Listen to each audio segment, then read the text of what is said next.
Police कार्यवाही का आनंद। जब लाहौर षड्यंत्र के समय आजाद फरार घोषित किए गए थे तो उनको पकड़वाने के संबंध में कुछ इनाम घोषित किया गया था। ऐसा एक इश्तिहार कानपुर स्टेशन के निकटवर्ती थाने में भी चिपकाया गया था। वे उस समय जरा मजा लेने के मूड में आ गए थे। एक ग्रामीण का वेश धारण करके चंद्रशेखर आजाद थाने में जा पहुंचे और पहरे पर तैनात सिपाही से बोले, हवलदार साहब, इस इश्तिहार में क्या लिखा है? प्रत्युत्तर में हवलदार ने इश्तिहार पढ़कर सुना दिया। इस पर आजाद ने कहा, हवलदार साहब, यदि हमें भी कुछ उसका नाम पता बता दें तो हम भी उसे पकड़वा दें और 2000 रुपए वसूल कर लें। जवाब में हवलदार ने आजाद के बारे में जो सुना था बता दिया। ऐसे ही कानपुर के कुली बाजार की बम फैक्ट्री में जब चंद्रशेखर आजाद ने बंद करने का फैसला किया था तो उन्हें पुलिस से मजाक करने की इच्छा हुई थी। उन्होंने फैक्ट्री से सारा सामान हटवा दिया था, केवल बम के कुछ खोल वहां छोड़ दिए थे और पुलिस को एक पत्र द्वारा उस फैक्ट्री के संबंध में सूचित कर दिया था। जब पुलिस ने वहां हाथ मारा तब आजाद सड़क के दूसरी ओर साइकिल पर खड़े पुलिस की कार्रवाई का आनंद ले रहे थे। चंद्रशेखर आजाद के जीवन का प्रत्येक पल, प्रत्येक क्षण मात्र भारतवर्ष की स्वाधीनता प्राप्ति के प्रति कार्य करने अथवा विचारने में बीतता था। कानपुर में मुसद्दी परिवार के साथ रहते हुए अपने स्वभाव अनुसार वह ज्यादा दिन चुप बैठने वाले नहीं थे। उन्होंने शीघ्र ही निश्चय किया कि वह किसी न किसी प्रकार दल के विश्वसनीय साथियों की सहायता से दल को पुनः सक्रिय करेंगे तथा दल के अविश्वसनीय साथियों को टिकने नहीं देंगे। दल को पुनर्गठित करने के लिए उन्होंने वैशंपायन बच्चन को अपने साथ लिया। उस समय दुर्गा भाभी भी कानपुर पहुंच गई थी और आजाद के साथ रामचंद्र मुसद्दी के घर में ठहरी हुई थी। आजाद व दल की आंखों देखी दशा का वर्णन करते हुए नंद किशोर निगम, चंद्रशेखर आजाद का सहयोगी, ने लिखा है, कश्मीर से मेरे लौटने के कुछ दिनों पश्चात एक दिन सुशीला जी मेरे घर आई। मैं उनसे पहले नहीं मिला था, परंतु उनका नाम अनेकों बार पंडित जी, चंद्रशेखर आजाद तथा अन्य साथियों से सुन रखा था। कश्मीर से लौटने पर मैंने कैलाशपति के आचरण अच्छे नहीं देखे। उसकी आचरणहीनता की कुछ बातों तो मैंने खुद अपने आंखों से देख ली थी, विशेषकर उसका चंद्रवती कमला के साथ अनुचित संबंध।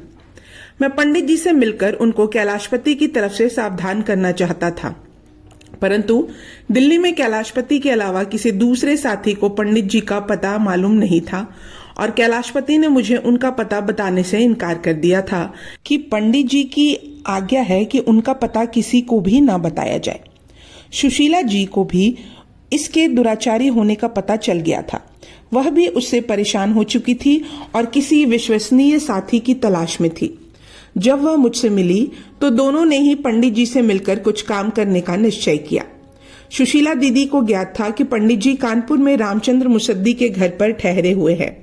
हम दोनों उसी रात कानपुर ट्रेन द्वारा चले गए। दीदी ने मुझसे पहले ही कह दिया था कि वह पंडित जी की आज्ञा के बिना उनके निवास स्थान पर नहीं जाएगी। हम तांगे से माल रोड पर तार घर के सामने जा रहे थे कि तभी मैंने देखा दूसरी ओर से पंडित जी दुर्गा भाभी तथा रामचंद्र मुसद्दी के साथ चले आ रहे हैं। पंडित जी ने भी मुझे देख लिया था।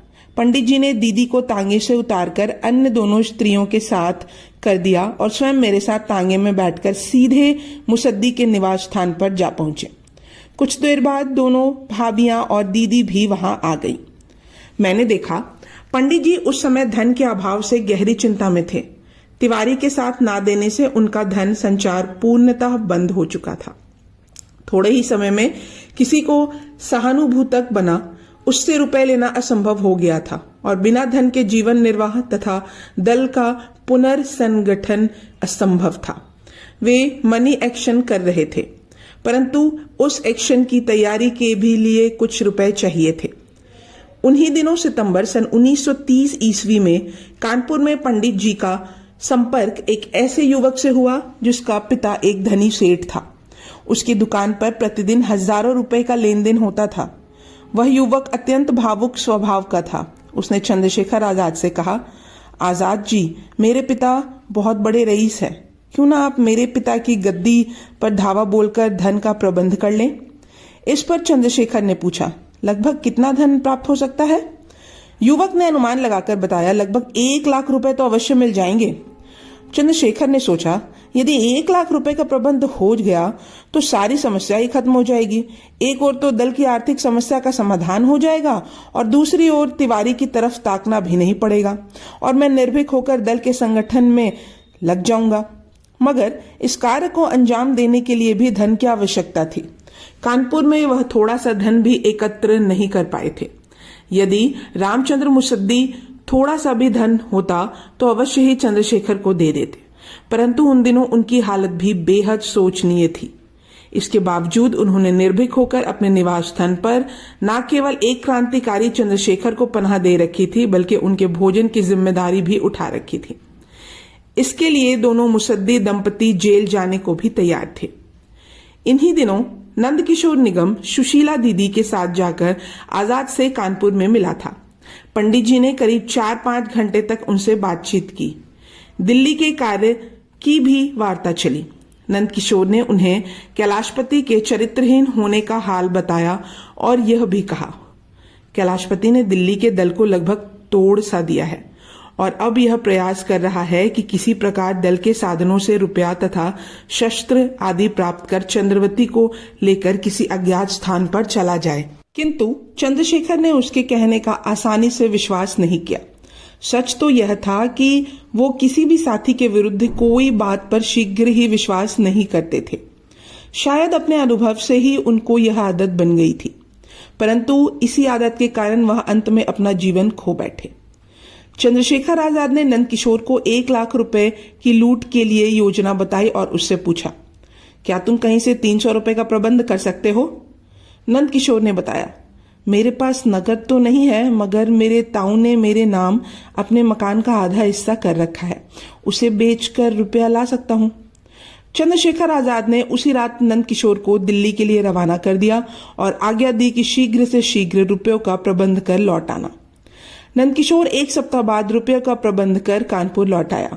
रुपया लेकर चंद्रशेखर आजाद ने उसे भी उस योजना में भाग लेने के लिए कहा, किंतु शाम तक उनका विचार बदल गया। उन्होंने भाभी और दीदी को नंदकिशोर के साथ दिल्ली भेज दिया और आदेश दिया, तुम किराए पर मकान लेकर भाभी और दीदी के साथ वहां रहो और कैलाशपति से धीरे धीरे सभी शस्त्र ले लो। साथ ही क्रांतिकारी दल से सहानुभूति रखने वालों लोगों के पते मालूम करो। दल के कार्यों को अपने हाथ में संभालो।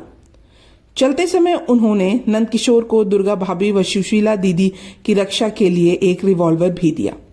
जब नंदकिशोर दुर्गा व सुशीला को लेकर दिल्ली आ रहा था, तब एक घटना घटी। उस घटना का वर्णन उसी की जुबानी इस प्रकार है। हम सियालदा एक्सप्रेस से दिल्ली जा रहे थे। मेरे पास 3 इंटर क्लास रेलवे के टिकट थे। हम तीनों गाड़ी के एक इंटर डिब्बे में सवार हो गए। रात के करीब 10 या 11 बज रहे थे। उस डब्बे में 3 नीचे की ओर से 2 ऊपर के बर्थ थे। नीचे के बर्थों पर 3 व्यक्ति चादर ताने सो रहे थे। ऊपर के एक बर्थ पर भी एक व्यक्ति सो रहा था और दूसरे बर्थ पर सामान रखा था। हम तीनों गाड़ी के डिब्बे में खड़े हो गए, मगर रात भर का सफर था और इस प्रकार खड़े खड़े जाना असंभव है। यह मानकर मैंने बीच वाले बर्थ पर सोते हुए व्यक्ति को धीरे से हिलाया और प्रार्थना की कि कम से कम स्त्रियों को बैठने के लिए थोड़ा सा स्थान दे दो। उन साहब ने चादर से एक बार मुंह निकाल कर हम तीनों को देखा और फिर मुंह पर चादर तान ली। मैंने पुनः उसे जगाया तो वह अचानक उठा और खूंटी पर टंगी हुई तलवार को म्यान से निकालकर मेरे सीने पर उसकी नोक लगाकर बोला, सीट नहीं मिलेगी, मौत मिलेगी। मैंने पहले तो अचंभे से उसे देखा और फिर उसी क्षण जेब से रिवॉल्वर निकालकर उसके सीने पर तान दी और कहा, 1 सीट नहीं 3 सीट चाहिए। रिवॉल्वर देखते ही वह साहब घबरा गए और तलवार म्यान में डालकर पूरी बर्थ खाली कर दी। फिर कहा, हाजिर है, और स्वयं नीचे ही बिस्तर बिछाकर सो गए। हम तीनों भी आराम से दिल्ली पहुंच गए। उधर चंद्रशेखर आजाद ने अगले दिन ही नहर पार सेठ की दुकान पर धावा बोल दिया, मगर रुपया नहीं मिला, क्योंकि संयोग से 1 घंटा पहले ही सारा रुपया बैंकों में भेजकर जमा कर दिया गया था। इसका परिणाम यह हुआ कि चंद्रशेखर को 1 लाख के स्थान पर 3,000 रुपए ही मिले। साथ ही एक दुखद घटना से भी दो चार होना पड़ा। यह भाग यहीं समाप्त होता है। अब हम अगले भाग में जानेंगे दल के कमजोर साथियों के बारे में। तब तक के लिए धन्यवाद।